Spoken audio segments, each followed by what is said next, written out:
Hi, welcome back.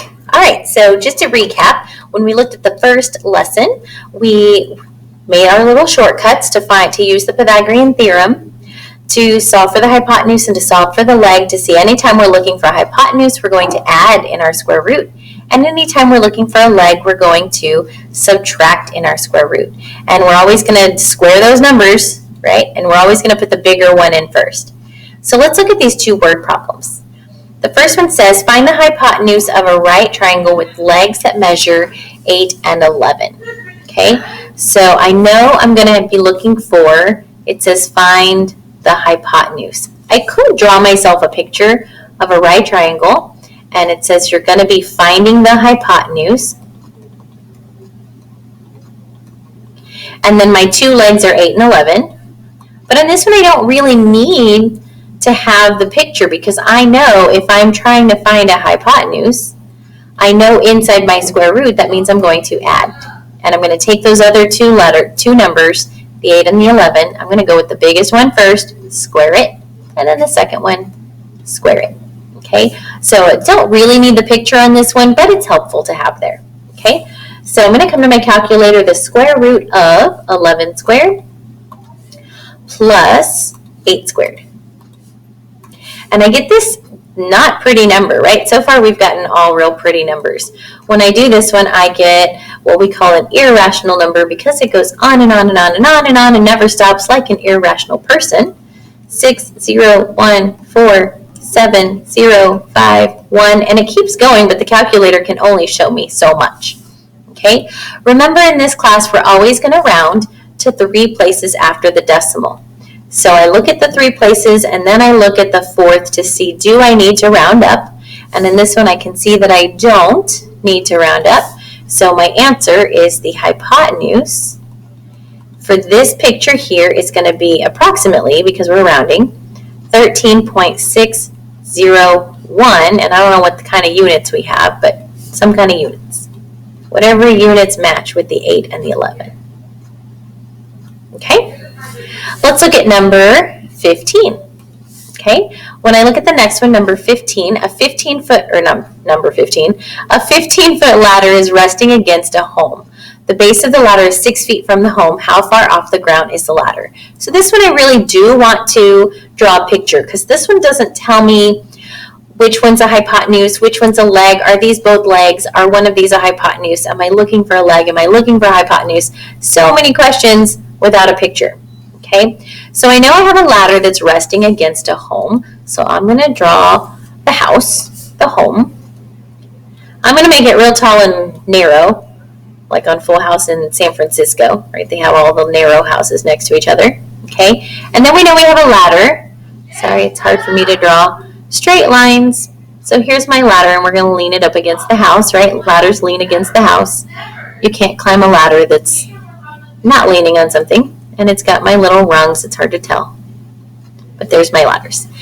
My ladder is 15 feet. So that means when I measure it from one end of it to the other end, that distance is 15 feet. My ladder is 15 feet. The base of the ladder, so right, I have the top of the ladder and the base of the ladder, is 6 feet from the home. What that means is if I'm standing here at the base of the ladder and I walk on the ground to get to the house, I'm walking from the base of the ladder to the house. I'm walking 6 feet. Okay? My question is, how far off the ladder, or how far off the ground is the ladder? Remember, when you're measuring distance, you always measure perpendicular to the opposite side. Okay? So when I'm measuring distance from the top of the ladder to the ground, that's going to always be perpendicular because when we want to know how far something is, you always measure distance at a 90-degree angle. So even if that house isn't standing perfectly up straight, this would still be a 90-degree angle to figure out how high off the ground you are, what the altitude is from where you're standing if you're at the top of the ladder. Okay, so this is what I'm trying to figure out. Okay, so now what I need to do is I need to figure out, am I working with a hypotenuse or a leg am I trying to find? So if I look in my right angle and I look across my figure, I can see that this is my hypotenuse, which means I already know that. I'm not trying to find that. I'm trying to find the leg. And since I'm looking for a leg, I know inside my square root, I'm going to subtract. We always want to put the bigger number in first. So out of my 15 and my 16, my 15 is going to go in first. And I'm going to square it. And then my 6, and I'm going to square that.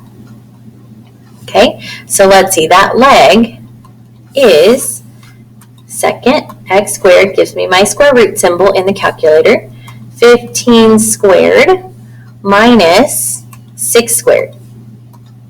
When I hit enter, again, I get an irrational number, 13. I don't know if I can fit it on the page. 13.74772,708, and really it keeps going on from there even. Okay?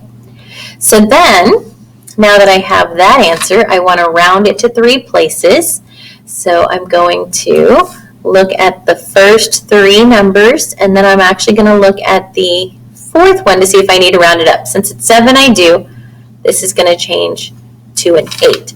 So my answer is actually that leg, which is the height, how far off the ground, is going to be 13.748.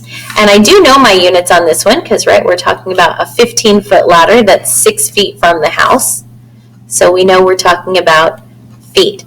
So almost 14 feet off the ground is how high you are. Okay? All right, the next thing I want to talk about is the Pythagorean Theorem and how we can use it in an isosceles triangle. Okay?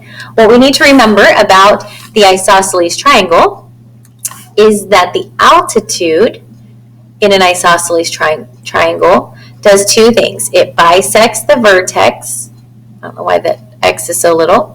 Okay, and the vertex angle, and it bisects the base of the triangle. Okay, so when I have the figure drawn in, or not the figure, when I have the altitude drawn in, I know it's going to bisect the angle, the vertex angle, and I know it's going to bisect the base. So if I know the whole base is 8, then I know each side of that base is 4. Okay? The reason that's helpful is because if I want to find the altitude, look at what I have right here. If I color this in, I have a little right triangle where I'm trying to find this left-hand side. I know the bottom here is 4, and then I know this diagonal here is 9. If I were to redraw that triangle off to the side,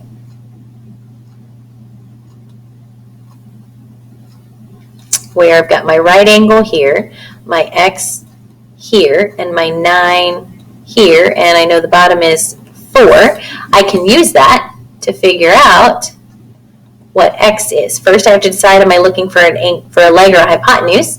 My 9 is the hypotenuse, which means I'm looking for a leg. And I know when I'm looking for a leg inside my square root, I'm going to subtract. I have to put the bigger number in first. So when I look at my 2 numbers, the 9 is bigger, 9 squared, and then my 4 squared. Let's put that in the calculator. Second, x squared gives me my square root symbol, 9 squared minus 4 squared is going to give me 8.0622577748. So x equals 8.0622577748. We don't really have to write all those down. I just like to do it so that I can see how I'm going to be rounding. 1, 2, 3 places after the decimal. I look there and I see it's a 2, so I don't have to round up. My answer is x equals 8.062 units. It's a 6. Okay? There we go. All right, let's look at this next one. Again, same type of process. When I look at this one, I know that my altitude here is bisecting the base into 2 equal pieces. I'm going to put double tick marks on it. This time I put singles on the last one. It's hard to see because that lime green. The reason I'm putting doubles is because I have my single's already showing me that this is isosceles, and these two are my legs, which means this is my base. And if one side of it's 18, then either side of that is going to be 9. I'm going to have 9 on this side, and I'm going to have 9 on this side. Okay? That's helpful because now I can look at just one side of the isosceles triangle. And when I look at just that one side, if I were to re-sketch that side,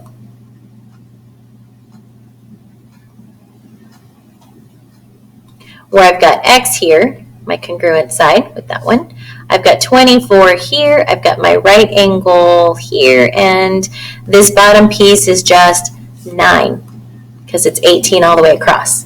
Okay? Now what I can do with this is I can say, am I looking for a leg or a hypotenuse? When I look across from my right angle, I can see I'm looking for the hypotenuse.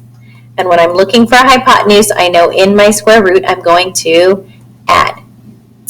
My two numbers, 9 and 24, I'm going to put the bigger one in first. And now I'm ready to go to the calculator. So I'm going to come over and say second x squared to get my square root symbol. And then 24 squared plus 9 squared is going to give me another irrational number, so we're going to have to round it. So let's write it down so we can look at rounding it. I'm going to have 25.63201124, and we know it keeps going on. The calculator can only show me so much. And then from there, I'm going to look and go 1, 2, 3, look at my fourth number. It's a 0, so I don't have to round it up.